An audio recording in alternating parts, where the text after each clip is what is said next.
திருவள்ளூர் வைத்திய வீரராகவர் திருக்கோவில். அதிதி தர்மம் உயிராக வாழ்ந்த முனிவர், நோய் தீர்க்கும் அருளால் போற்றப்படும் பெருமாள், புராணமும் வரலாறும் ஒன்றிணையும் திவ்யத்தலம். இன்றைய காணொளியில் நாம் தரிசிக்கப் போகும் தலம் திருவள்ளூர் வைத்திய வீரராகவர் திருக்கோவில். இது உங்கள் பிபி மீடியா டிவோஷனல். நான் உங்கள் வெங்கடேசன். சாலிஹோத்திர முனிவரும் அதிதி தர்மமும். குரு எனும் முனிவரின் யாகத்தின் பயனாக பிறந்தவர் சாலிஹோத்திரர் எனும் மகாமுனிவர். இத்தலத்தில் அவர் தவம் செய்து வந்தார். அதிதிக்கு படைத்த பின்பே நான் உண்பேன் என்பதே அவரது வாழ்வின் அடையாளம். ஒரு நாள் வயோதிகர் வடிவில் ஸ்ரீமன் நாராயணன் அவரது ஆசிரமத்திற்கு அதிதியாக வந்தார். முனிவர் அன்புடன் உணவு படைத்தார். ஆனால் பெருமாள், என் பசி இன்னும் தீரவில்லை என்று கூறி முனிவரின் பங்கையும் உண்டு முழுமையாக பசியாறினார். படுக்க எவ்வுள் தல நாம காரணம்.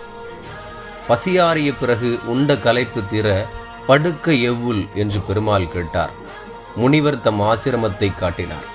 அங்கேயே பெருமாள் சயனித்தார். அந்த ஒரே சொல்லால் இந்த ஊர் எவ்வுள்ளூர் என அழைக்கப்பட்டது.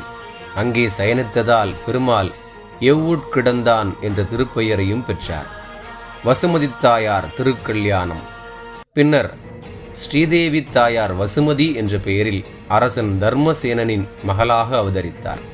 வேட்டைக்கு சென்ற பெருமாள் வீரநாராயணன் என்னும் பெயருடன் வந்து இத்தலத்திலேயே வசுமதி தாயாரை திருக்கல்யாணம் செய்து கொண்டார். அதன் பின்னரே பெருமாள் வீரராகவ பெருமாள் என்ற திருப்பெயரால் பக்தர்களால் போற்றப்பட்டார். அதற்கு முன்பு கிங்கிருகேசன் என்பதே பெருமாளின் முக்கிய திருப்பெயராக விளங்கியது. கோவில் வரலாறும் அமைப்பும். இந்த திருக்கோவிலை அகோபில மடம் இன்றளவும் பராமரித்து வருகிறது.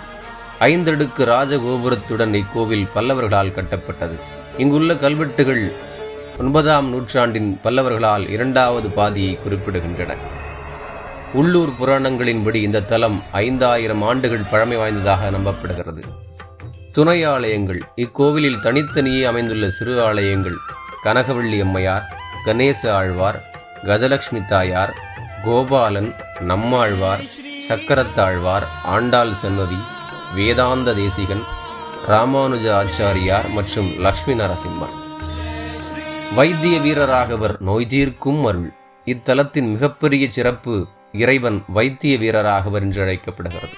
தீராத நோய்கள் தீரும் என்ற ஆழ்ந்த நம்பிக்கையுடன் பக்தர்கள் தங்கள் உடலில் பாதிக்கப்பட்ட உறுப்பை சிறிய உலோக தகட்டில் செதுக்கி இறைவனிடம் கோரிக்கையாக சமர்ப்பிக்கின்றனர். இங்கு இறைவனுக்கு சந்தன எண்ணெயால் மட்டுமே அபிஷேகம் செய்யப்படுகிறது. நோய் தீர்க்கும் திருக்குளம். மேலும் இந்த திருக்கோவிலின் திருக்குளம் நோய் தீர்க்கும் திருக்குளமாகவும் பக்தர்களால் நம்பப்படுகிறது. இந்த குளத்தில் நீராடி வைத்திய வீரராகவரை மனமுருகி வழிபட்டால் உடல் நோய்களும் மன நோய்களும் தீரும் என்பது பக்தர்களின் அனுபவ நம்பிக்கை. அதிதி தர்மத்தின் உச்சம், திருக்கல்யாணத்தின் பெருமை, நோய் தீர்க்கும் கருணை அனைத்தையும் ஒரு சேரக் கொண்ட இந்த திவ்யதலம்தான் திருவள்ளூர் வைத்திய வீரராகவர் திருக்கோவில். வைத்திய வீரராகவர் அருள் அனைவருக்கும் கிடைக்கட்டும்.